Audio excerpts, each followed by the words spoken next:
Le roc est un coup fantastique pour mettre ce roi à l'abri. Mais, forcément, là où il y a des avantages, il y a aussi des inconvénients. Et l'un des inconvénients du roc, petit roc ou grand roc, c'est le risque de se faire prendre par un mat du couloir. Donc nous allons voir ensemble qu'est-ce que c'est, comment l'éviter et surtout comment le provoquer. Alors, regardons un peu par ici. Là, nous avons donc le roc. Petit roc, chez les noirs, on reconnaît les 3 pions et le roi derrière. Il y a la tour blanche qui fait un échec et mat. On est en présence du pif. On peut pas prendre la tour, on peut rien interposer, pif, interposer, et le roi noir ne peut pas fuir. Ok, on nomme ça le mat du couloir parce que les 3 pions forment comme un couloir. C'est comme si le roi noir était bloqué dans un couloir. Voilà pourquoi on appelle ça le mat du couloir. Rien de bien compliqué pour maintenant, nous sommes d'accord. Et comment est-ce qu'on y arrive? Regardons la position ici. On reconnaît le roc, pas de souci. Le roi noir, évidemment. Comment pourrait-on faire mat ici? C'est au blanc de jouer. Très simplement, on a vu qu'avant, il y avait la tour blanche ici qui coinçait le roi, donc première chose à faire, ce serait de faire échec. On fait échec, la tour ne peut pas être prise, les noirs ne peuvent rien interposer, et fuir, ce n'est pas possible à cause du fou. Donc c'est bien échec et mat, c'est un mat du couloir. Certes, il y a un petit trou dans le couloir, mais le roi noir est trop épais pour aller par là. Ok, on va s'intéresser à la stratégie de recherche, c'est-à-dire, hop, voyons voir ici. Stratégie de recherche, je vous rappelle, ce sont les bonnes questions à se poser au bon moment pour simplement gagner la partie ou en tout cas trouver le meilleur coup. Pour le mat du couloir, il y a une stratégie de recherche spécifique. Il y a 3 questions à se poser dans l'ordre. Premièrement, on va repérer les cases de fuite du roi noir. Est-ce qu'un couloir existe ou est-ce qu'on peut le créer?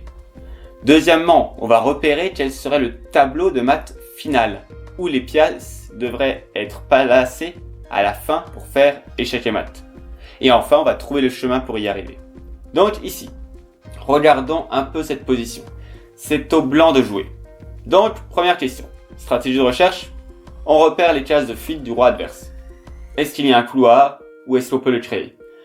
Le rat noir est là. Effectivement, il y a un couloir. Donc déjà, on peut sentir, tiens, il y a peut-être quelque chose à faire. Dans le couloir est déjà là, c'est pas mal. Alors, comment faire si on était Dieu? Où est-ce qu'on mettrait nos pièces pour faire échec et mat? Alors, on aimerait bien, la dame, par exemple, la mettre ici, et ce serait mat, bon, s'il n'y avait pas cette dame-là. Bon. Mais on est dans la deuxième partie imagination, donc oui, si on arrivait à amener la dame là, ce serait échec et mat. Ce serait aussi échec et mat si elle était là. Pareil, s'il n'y avait pas la dame noire. Ok, pareil d'ailleurs si la dame était là. Marche aussi en D8. Bon. Qu'est-ce qu'on peut regarder d'autre avant de commencer à calculer? On remarque qu'on a aussi une tour là. Donc c'est aussi intéressant parce que si cette tour là a été ici, ici ou ici, ce sera aussi mat. Bon. Maintenant, troisième question de la stratégie de recherche. Trouver le chemin pour y arriver. Et donc là, on réfléchit, on cherche, on sait que la dame pourrait faire mat, que la tour pourrait faire mat.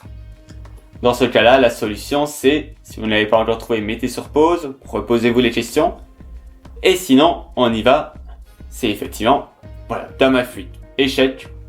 Le roi, les noirs ne peuvent pas interposer, ne peuvent pas fuir. Donc, une seule solution, c'est de prendre. Ils échangent, on reprend et la tour, c'est échec et mat. Donc, échec et mat du couloir. Donc, certains d'entre vous l'avaient tout de suite vu. Si vous connaissez déjà le mat du couloir, si c'était déjà au niveau de votre intuition, pas de souci. On va voir 2 autres exemples un peu plus compliqués pour qu'il y en ait pour tout le monde. Mais voilà. Déjà, le premier niveau. Deuxième niveau. Ici. Alors, toujours au blanc de jouer, on va se poser toujours les 3 mêmes questions. Donc déjà, est-ce qu'un couloir existe? Bon, là effectivement, il y a le couloir classique. pas de souci. On n'a pas besoin de le créer, il est déjà là. Quel pourrait être le tableau de maths final? Alors, où les pièces devraient-elles être placées? Là, c'est un peu plus compliqué, mais disons que si on pouvait enlever cette tour, et cette tour-là, et il faut faire gaffe au fou, il y aurait des possibilités. Il y aurait des possibilités. Déjà, s'il n'y avait pas cette tour, Notre-Dame, si elle arrivait... Ah, il va pas me laisser... Voilà, si la dame arrivait ici, ce serait mat. Ici aussi à la limite, si on pouvait enlever cette tour-là. Bon, ok. Ah, intéressant, cette tour-là. Cette tour-là, si elle arrivait là, et qu'on enlève ça, ça et ça, ce serait mat. On le note. Pour l'instant, on le note. C'est pas inintéressant. En tout cas, le mat du couloir, ça va concerner la dame et ou la tour. Là, on remarque bien. On a des défenseurs, des pièces qui empêchent de faire mat. La tour ici, en A8, la tour en D7, et le fou en F6. Ok. La dame, par contre, n'a pas l'air de nous inquiéter, quoique elle-même pourrait peut-être faire un échec et mat. Attention. Bon, maintenant, comment on va faire pour y arriver? Comment on va faire? Évidemment, la première chose qu'on a envie de regarder, c'est ici. Dame prend tour. Dame prend tour, ça fait échec. Et, la tour descend. Bon, mais si la tour descend, qu'est-ce qu'on peut faire? La tour descend, elle s'est interposée.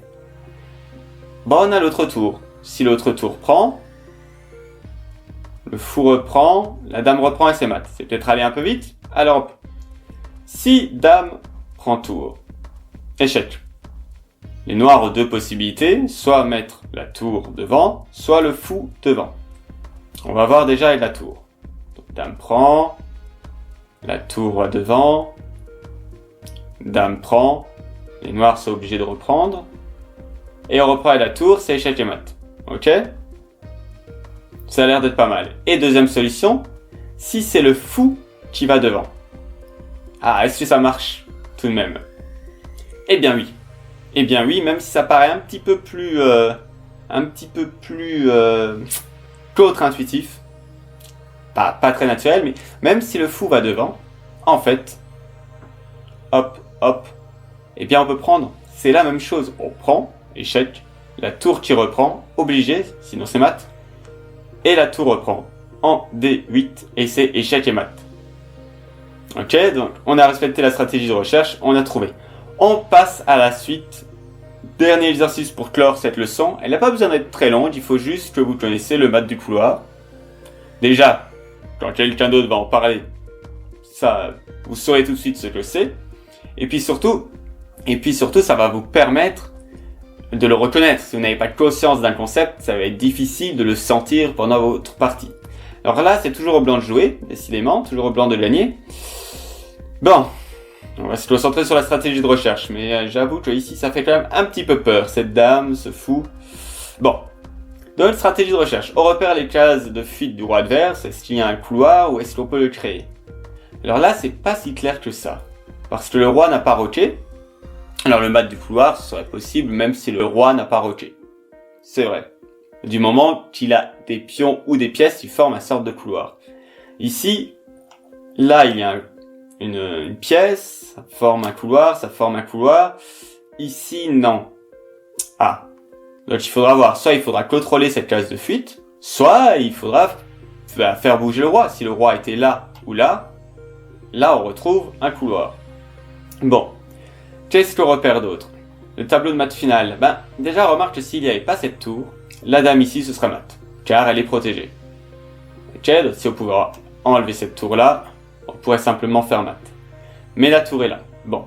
Donc on va jouer avec ça. On sait que le roi est pas tout à fait bien placé pour un mat du couloir et qu'il y a un défenseur de trop. Par contre, on repère quand même la dame, la tour, deux fois. Ici, d'autres c'est intéressant. La solution, alors c'est une petite manœuvre, si vous la connaissez pas, très utile de la connaître. Parce que là on peut se dire, c'est compliqué, si je descends échec, la tour prend, je reprends, le roi reprend. Bon, on a quand même perdu une dame. Une dame, quand même, c'est pas terrible. On a perdu une dame et une tour, l'autre une autre tour. Voilà, sans oublier que ici, ça va ça risque de péter. Donc, la solution ici, c'est d'utiliser un sorte de coup intermédiaire pour pousser le roi dans le couloir, vers le fond du couloir, avec d'abord échec. Dame D7 échec. Le roi n'a pas le choix, bouge en F8, et puis Dame D8 échec. Et oui, parce ici on retrouve le couloir, c'est bon. Et puis on retrouve un mat, une façon d'amener le mat, qui mène à un mat du couloir. Parfait. Ok, donc, bravo déjà d'avoir suivi cette leçon. La mise en application maintenant, vous allez avoir une trentaine d'exercices à faire. Là on en a vu juste 3, de 3 niveaux différents. Donc allez-y, rajoutez ça à votre baluchon, devenez badass et je vous dis à très vite.